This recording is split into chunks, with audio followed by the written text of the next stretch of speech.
Hello everyone, and welcome to the first season of Tomorrow City podcast, the world's biggest platform for cities. It's Areti Markopoulou speaking, and you are listening to the show that brings you ideas today for tomorrow's city life.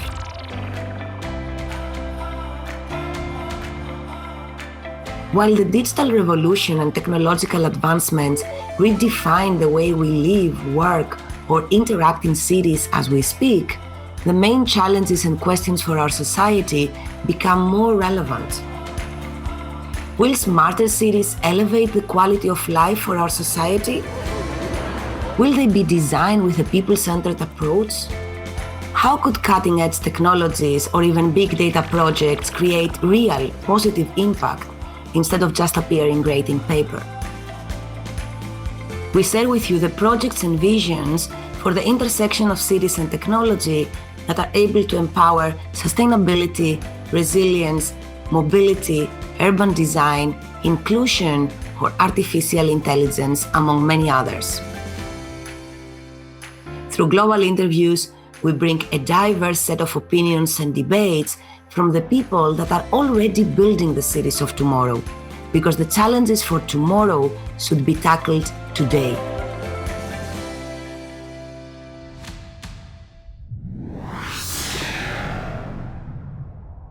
Episode 1. Are our cities more resilient than ever?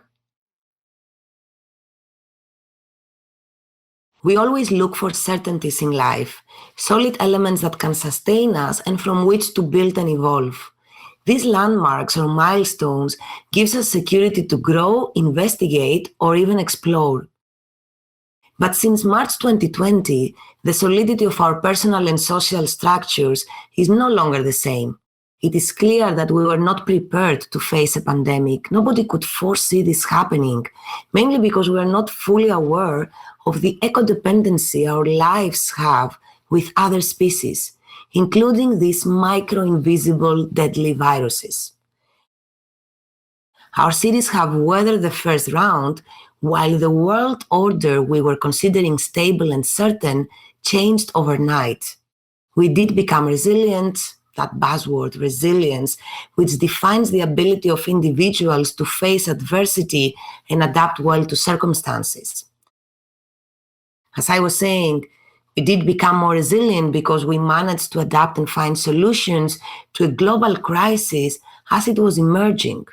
Cities are now familiarized with an uncertain present and a fluid society that has forcefully adapted to a new normal that has transformed the basis of human relationships while reshaping long-held social and commercial dynamics. This situation offers us a unique opportunity for change at all levels, a unique chance to accelerate better cities on the way, to share what we're learning through this global crisis, and to eventually fuel transformative action together. The approach to the problem is diverse as each territory and its specific needs are. But keep in mind that thanks to a networked world, ideas that emerge today in San Francisco or Hong Kong, tomorrow could be implemented, let's say, in Paris. Do you remember that quote from the butterfly effect in chaos theory? The flapping of a butterfly in Brazil can cause a tornado in Texas. But hey, that flapping can also save lives.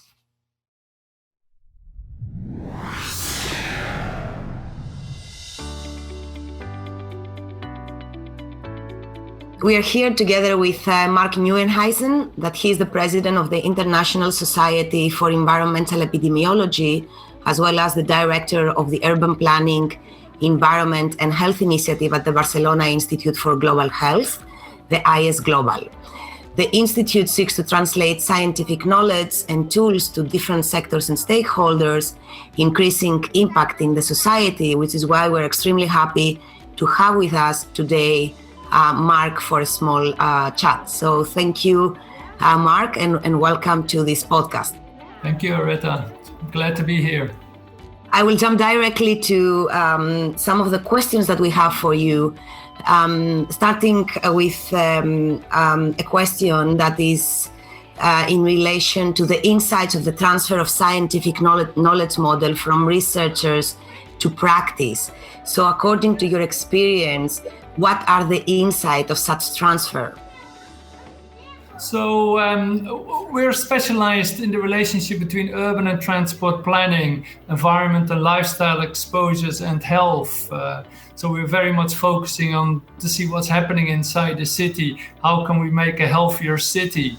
Particularly looking at from an urban and transport planning perspective. So what we're doing is we're working with a lot of different stakeholders in the city, because we know many people are involved in urban and transport planning and environmental exposures and health. So we're bringing people together. We're producing new evidence to see what is good, what is bad for people's health. And we're talking to our stakeholders, what they actually should be doing to improve the health of cities, of citizens, and try to come up with new scenarios for the future to keep this going. I understand that these are some of your goals, Mark. Can we be a bit more specific on the main contribution IS Global have implemented so far? And going a step further, how these contributions have been translated on the ground during the COVID-19 health crisis? Can you share with us and with our audience your main contributions there? Yeah, so what we're particularly looking at is, what is good and what is bad for people's health. So what we do is quantify if people are exposed to air pollution, how likely are they get the disease, or do they die of the air pollution? If they're exposed to green space, how good is that for them, for their health? How does it affect their cognitive functioning? Do they live longer? Also, if they do physical activity, for example, through walking and cycling, how does that improve their health? So what we do is using epidemiological studies to quantify these relationships, and then also conduct health impact assessment studies to see how many people are ill, and then talk to policymakers and decision makers within the city to make the changes. So the changes we're proposing and what we're always working with is how to reduce air pollution levels, how to reduce noise levels, how to increase green space within the cities, how to increase cycling lanes, and these kind of things. So that's what we're trying to work on. We're providing the evidence, we talk to the stakeholders, what they should be doing, and hopefully they implement it. Ourselves, we can't implement it. We're not urban or transport planners, but we can provide, the evidence of what they should be doing, or what is good for health or what is bad for health. This is fundamental in order to be able to take decisions about reorganizing urban or public space, for instance. And I also wanted to ask you, we know that during these months, we are all somehow realizing that technology can turn into a powerful ally in dealing with the pandemic. And I hear you speaking about quantifying data about contamination, or about amount of public space and physical exercise of citizens. So I wonder, whereas you have been using technology in your work, and how technology in general can help the public health professionals to better achieve the challenging goals that you all have. Yeah, so as you mentioned, we've had a very interesting period with the COVID lockdowns, etc., where, for example, what we've seen is that, air pollution levels have gone down, noise levels have gone down, physical activity, unfortunately, was also down, green space visits were down. And so there were quite a lot of changes, and they're quite dynamic. And we want to somehow find out, how much are these changes? How many changes are there? How much they are? And for this, we use technologies. So what we do, for example, to register what people are doing, we give them a smartphone to carry with apps on there, so that we can track where is their location, where do they move throughout the city, where do they get in contact with green space, how much physical activity are they doing. Because we all need to record this information to get good data for our studies. So what we build up is a whole picture of people's movements and also their exposures, because we can connect sensors like air pollution sensors to the phones as well, to see what are the air pollution levels they are experiencing when they walk around the city or cycle or go by car. And also we can overlay that with maps. We use geographical information systems where we quantify the cities in terms of air pollution levels, green space, temperature, and whatever layers you can think of. So we have that technology as well. And then we combine the technologies of the wearables with the layers that we have in the GIS to build up a whole full picture of the exposure to environmental and lifestyle factors for the subjects in our study. And that then we can relate to health effects, or we can use that to predict what the health effects of people are actually going to be. That's a great way to merge big data with small quote-to-quote data, no? Like from customized data of people compared and combined with the geographical information system, big data that you're mentioning. That is really a very powerful way to use technology of data science or even artificial intelligence for predicting certain health crises. And I think that's fantastic. But we also see that in general, the health crisis affected public health services around the globe. And I wonder if you can share with us your opinion on how these public health services have evolved the last months. What did they learn from the pandemic? And in your opinion, what measures have worked right? Yeah, for them, I think for the health services is in particular what's important, the track and trace of COVID cases, for example. As you know, the whole system put in place, trying to see for who got COVID, who've been COVID patients been in contact with, where do they spend their time. I think that's been a quite technological challenge. At the same time, also the rollout of the vaccines has been a real challenge. You know, how do you get people vaccinated on time, and how do you roll out this whole system? So again, it comes back to tracking people. Where are people? Where they're going to be? How can you get in contact with them as easy as possible? So that has been some of the challenges, and you know, unfortunately, not always all the systems have been in place to do that on a level, because there are different systems in different areas, different hospitals, etc. Makes it a bit more complicated.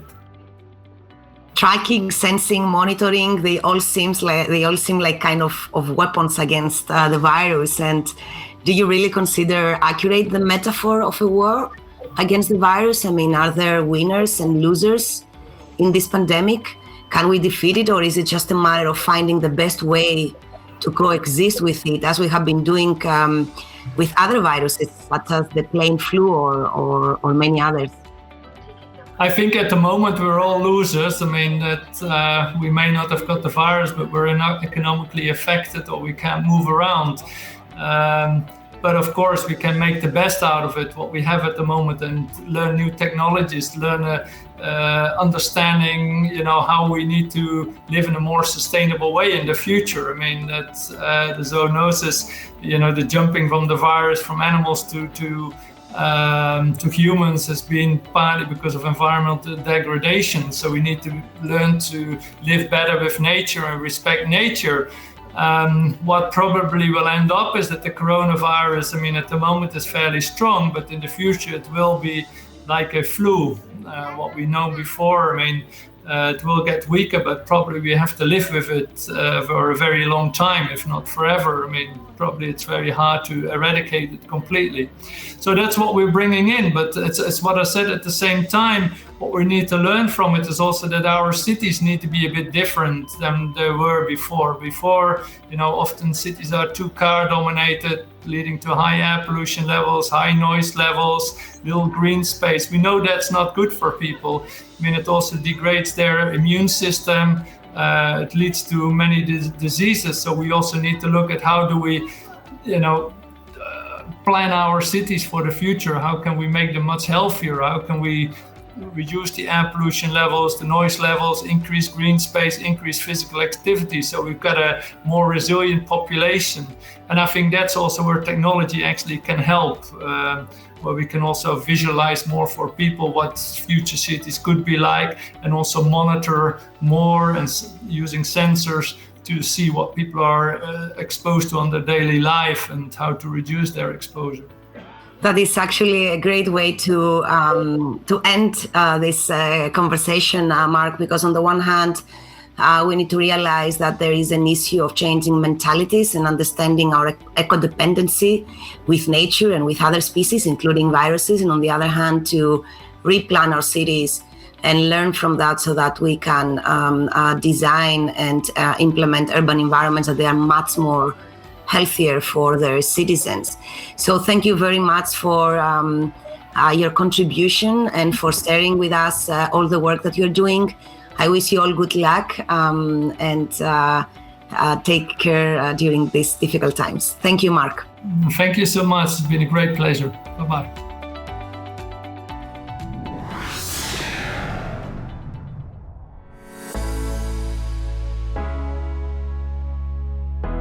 You can follow up Tomorrow City on Facebook, Twitter, and LinkedIn. Listen to our show in your favorite podcast platform and discover much more content about cities and urban innovation at the webpage tomorrow.city. Your voice matters. And here comes the question of this episode. Do you consider we are more resilient than ever before? No, I don't really think that cities have become more resilient than ever. I actually think they have become more vulnerable because they've become more powerful and more oblivious to what's happening around them. Yeah, I think so. Today's technology is much more sophisticated and somehow it makes us more vulnerable too. But it's really, really helpful when it comes to anticipating or managing critical situations in cities. So I believe it empowers cities and also business and people to be more flexible and to be smarter, to be more efficient, and definitely more resilient. I'm not sure if we are more resilient, but definitely what we are here is more dependent to technology that is in the hands of a few companies. And probably I think we are not ready really for huge disruption. Well, yeah, sure. I do think our collective COVID-19 response can help cities be more resilient. The thing is, COVID-19 wasn't a bolt from the blue. Experts have long warned about the potential outbreak of a pandemic, but governments were not prepared for its consequences. So let's not make the same mistake with global warming.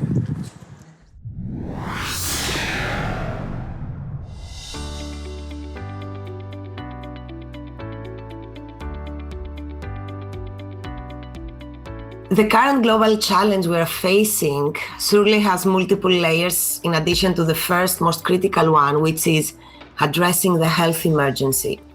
Besides this battle in the front line, effective collaboration between cities and economic support to companies and institutions might stand as the lever which can move recovery forward after a shake-up such as the current one.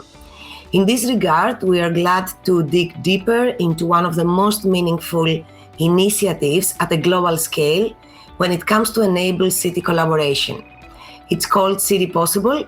It's pioneered by Mastercard and is led by Miguel Gamino, that he's head of global cities at Mastercard. Hi, Miguel. It's a great pleasure to be speaking here today with you, and welcome. Thank you. Great to be here. Let me start by asking something in relation to your work. City Possible is very much about a global network, fostering co-creation and bringing together cities, businesses, but as well as communities. So how impactful can this be at a city level? Tell us a bit more about this initiative. Sure. Thanks again for the opportunity to share this story. I think it's clear that technology for a long time has been an innovation to bring, solutions to these big urban problems. And more recently, a lot of attention focused on doing so in a broad and inclusive manner. And so in particular, bringing together scale, expertise, and agility to reach the public and private organizations trying to solve some of these issues. And this sits at the heart of what City Possible is. And for those who don't know about it, it's a partnership model that's been pioneered by Mastercard that helps cities develop these shareable solutions to the common problems in order to advance inclusion and sustainability in their urban environments and in their kind of future development. And in many respects, this has been created from my experience and others on the team who've had experience in government, and this calling for collaboration around these very common challenges. Through City Possible, we help unlock these possibilities for people and businesses, helping the cities create those solutions and move things forward.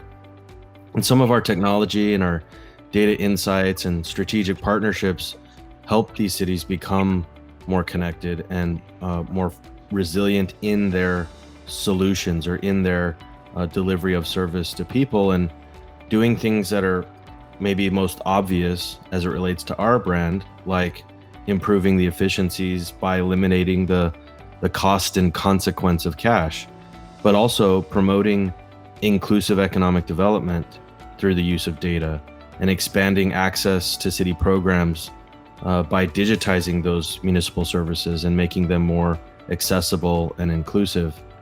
And so we've been working on this for some time, and a couple of concrete examples. One is we launched a model called Mastercard City Key in 2019, long before the pandemic. We launched this with a bunch of US mayors at the US Conference of Mayors, and we've scaled it globally. And it's basically a tool that combines identification and access to city services and payment functionalities or capabilities into one tool. So residents can pay bills or access public services like transit or even emergency services when you fast forward to the era of COVID. And cities have used this aggressively, very, very quickly, to deliver important financial support to people who are dealing with economies shut down, societies largely shut down in response to this COVID pandemic. And another kind of final concrete example, and by the way, that City Key program's been launched in 25 cities just in this year, accelerated by this need to help address COVID challenges. And hopefully we'll talk a little bit about that later. But in a final concrete example is our Mastercard City Insights platform, which is a data tools and insights tools platform designed to serve local government. So our City Possible member cities have access to this marketplace, if you will, sort of an app store type of experience where they can browse these data-driven solutions and insights tool that have been built sometimes by Mastercard, but oftentimes by our partners out in industry that are also interested in helping forward this mission of inclusive urban development and resilient cities through the City Possible platform. Thanks, Miguel, for sharing these initiatives within your bigger, let's say, project of City Possible. It's obvious that you work closely with companies and institutions, as you just mentioned, as well as with administrations and governments, which are all highly involved in making cities a better place to live in. And in the current context, after such a long time dealing with this global pandemic, I would like to ask you how cities have changed in these last months. Which dynamics do you see that they have been accelerated or reshaped? Yeah, I get this question a lot, and so I've been thinking about it a lot. And at the risk of being highly conceptual, there's a saying in modern culture, right, that need is the mother of invention. I think more specifically, the original quote is probably actually more applicable today. The Greek philosopher Plato actually said, that a need or a problem encourages the creative efforts to meet the need or solve the problem. And there's an important word there, creative, or phrase there, creative efforts, which is a little different than just invention, right? To me, that inspires a different frame. I think the global pandemic, it was the universal problem that encouraged, dare I say, demanded creativity, collaboration, and innovation to meet this need of people across the world and across the economic spectrum. And so we've seen that happen in real time in our life, right? We've seen that all around us at a global level, this shift to digital. Local governments, again, were necessitated, were required to deliver important services digitally.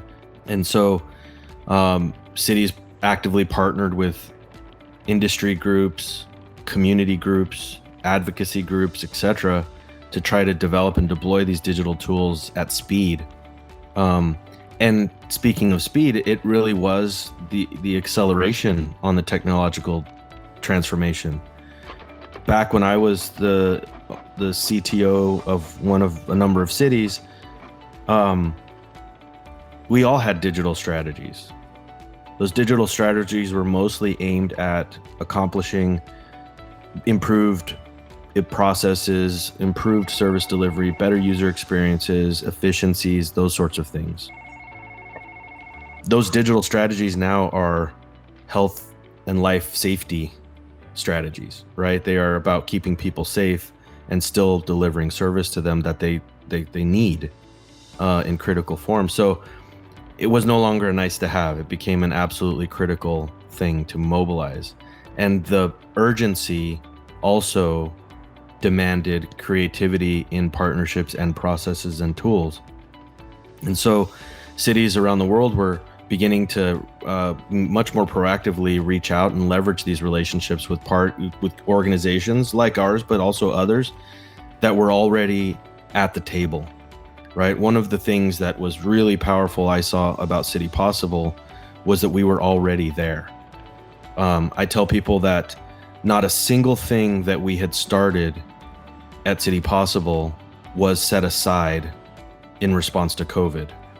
It wasn't like, oh, we were working on this nice to have idea and let's put that aside while we get focused on this urgent need. It was the opposite. Every single thing we had started accelerated and became more important. It became called on, but we became called on by these cities to help them address these needs. So everything just got amplified and more urgent. And we're really proud to have been able to help many cities, including, around the world, but very notably Los Angeles, New York City, London, and many others that are less well known. Use the tools that I previously mentioned, but now use them in the context of both balancing public health concerns and safety and the economic impact and recovery ultimately for their communities. But let me stay a bit more with this idea that you mentioned of the creative effort. At City Possible, you talk about the superpower of collaboration. And although maybe indeed we now see it more clearly than ever, I wish to ask you, Miguel, why is collaboration and co-creation so important and powerful today? Well, again, the common theme is it's not different, it's just more. So pre-COVID, one of the things that inspired, I by the way, I've been using this phrase superpower of collaboration. I'll have to admit it here, before I was even with Mastercard. I had the benefit of working for 3 very different cities in the United States: El Paso, Texas, San Francisco, California, and New York City. And if you just put those 3 city names on a sheet of paper, people would struggle to write down things that they had in common. Maybe between San Francisco and New York, you could find commonalities, but across all 3, you would really struggle, I think. Very different sizes, very different demographics, very different communities. However, in each of those jobs, I was faced with almost universally the same challenges at their core. And that was the discovery for me during that kind of career experience, that in fact, cities were more common in their problem statements than they ever realized. And one of the ways I've described that recently was all the cities thought they were standing in the room alone when they're facing these issues. The problem was they were all standing in the same room facing the wall, right? And what I've endeavored to do back when I was in this government side, and certainly now as a core principle of City Possible, and what the phrase superpower of collaboration means, is if you just turn them around so they start facing one another, all of a sudden there is this aha moment, this epiphany of realization that in fact they've been standing in the room together the whole time. So it's not even a new discovery, like all of a sudden we've found a common problem. It's a deeper discovery that in fact we've been struggling through these things together for a long time. And so that phrase for me means when you bring them together and you just bring recognition to the commonalities that they have, and certainly the differences. It's not to suggest that everything is the same everywhere. There are differences, but when you bring clarity to what those things are, what is common and what is different, it is a superpower. It's an exponential acceleration and an exponential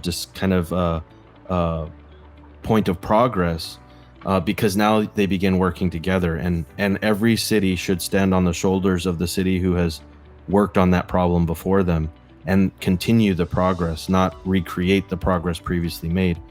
And so that's in again, everything I just said was pre-COVID, and everything I just said applies in the era of COVID, right?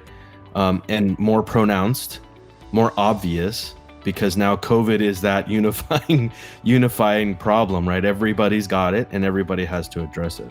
Sure, but the COVID or this pandemic, beyond the superpower of collaboration among cities, it has also exposed and emphasized a critical digital divide for the most vulnerable communities, a fact that is reinforcing social inequality. So how Mastercard and City Possible works to address and bridge this gap?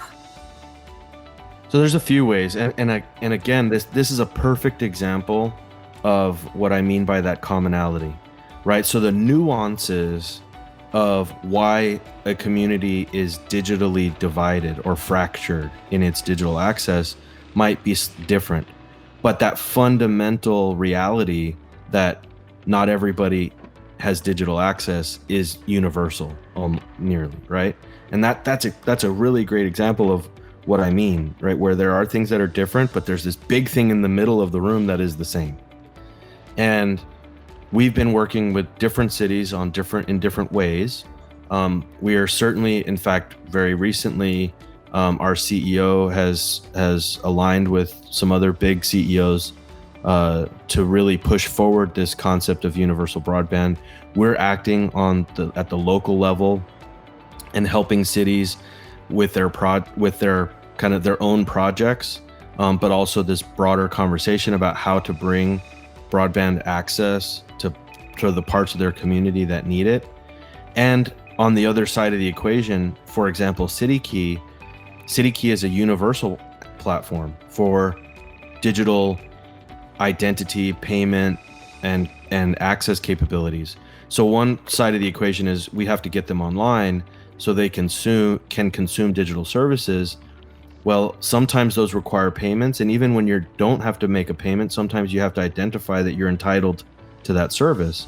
And so we have thought a lot about financial inclusion in that context, right? How do we make sure that people in these communities who might be on the fringe and not have easy access to the help that is trying to be made available to them in the face of COVID, how do we help that from both directions, from the usability side of it and also from the digital access side of it, in terms of broadband?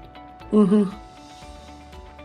Miguel, before joining Mastercard, you have also served, as you have already mentioned before, as Chief Technology Officer of New York City and previously also of San Francisco and El Paso.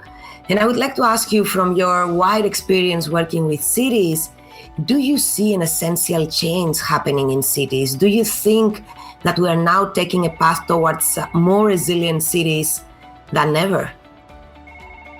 Yeah, I think, for example, this digital access question is now a mainstream recognized need, right? I think we're seeing some of those things that we have, when I was back in the government space, there were a few of us. In fact, the CIOs, CTOs of Barcelona that I worked with were part of this group globally that were focused on this resiliency question and this inclusivity question. What I've seen that's very encouraging is broader recognition that now CIOs and CTOs that I'm just meeting for the first time have clear and deep commitments to these concepts. And so I'm very optimistic that cities are going to come out of this pandemic much stronger, more inclusive, and more resilient than they were before. And I don't mean that just as like a catchy phrase. I mean that in the literal sense. And I think history should give us that optimism. The world has emerged from challenges like pandemics with great innovations and inventions. Again, to my reference earlier to Plato, previous global pandemics, health crises led to all kinds of sanitary technological advancements. We didn't call them, well, I don't know, I didn't live back then, but it's not what we think of today when we think of technology. We don't think of like sewer systems and water treatment plants necessarily, but that was the technology of its era that moved the health and resilience of those cities a huge step forward. That was resiliency building back then, right? It's a little different now, but I'm equally confident that the same step change will emerge. You're seeing cities being challenged with people's, making tough choices about where to live, where to work, where to invest. But I still remain confident that people will be attracted to cities for the opportunity and the creativity, and cities will be responsive to those needs in equally creative and innovative ways. I don't know, kind of my last point there is, I don't know what it is, but I'm very confident that the technological marvel, the industrial unicorn of the next generation is being invented as we speak, right? It's being invented in the face of this global situation in a way that I think will, in the next generation or two, we will see it manifest into really important progress towards even more resiliency, more inclusivity, healthier, happier cities everywhere in the world. I think that optimistic tone is the great way to close this conversation, Miguel. I thank you very much. Creative effort, superpower of collaboration, digital access are some of the concepts that you have shared with us today. Thank you for your contributions. Keep up the great work with the City Possible project, and I hope we can meet very soon, and Barcelona could be also a kind of a pilot project of some of these projects. Absolutely. No, I appreciate you guys keeping this conversation going, despite the challenges of trying to get together in person, and pivoting to this digital environment keeps us connected around the world, and that's what we work to do at City Possible too. So thrilled to be partners with you in that effort, and at the same time I do look forward to coming back to Barcelona, one of my absolute favorite cities on the planet, and I've seen a few, so I can't wait to come back and see all of you and see all of our friends from around the world again in person. Thank you very much, Miguel.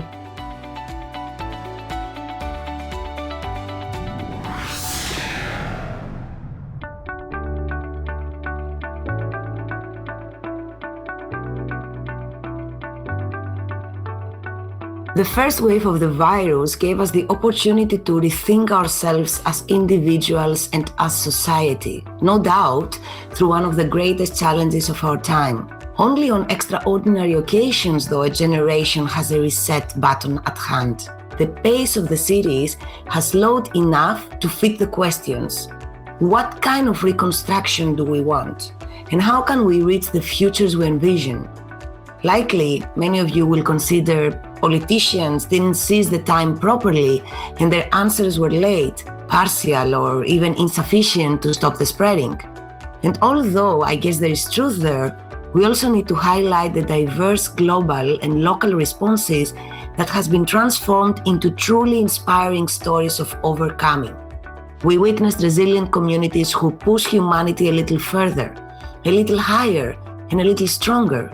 And they are the mirror in which every city should look at. The hope, that place in the future where we project what the present reality denies us, is that we learn from our mistakes. We must be critical with ourselves and consider the measures that will make our cities safer, more efficient, and of course, happier. For this, we need the commitment of all the actors who have something to say.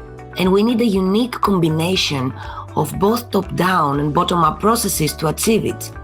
But is this possible? Will we emerge renewed after the pandemic? Have we learned the lesson? At the end of the day, we have been offered a unique opportunity to set our priorities. Because no matter how much time we think we have, we usually don't use it as a quality time for the people close to us. During this inner journey called lockdown, we have found the needle in the haystack, ourselves. And what really makes a difference in life, the people we care about, and more than anything, the people that need us most. That is all from Tomorrow City podcast, but we will get back soon with a brand new episode on wealth and waste in modern cities. Is there any company really committed to sustainability, or is it just a greenwash policy? Are cities working in the same direction when addressing the climate emergency? Can progress be achieved without producing waste? We're bringing you the minds and the ideas that today are shaping up tomorrow's city life. Stay tuned.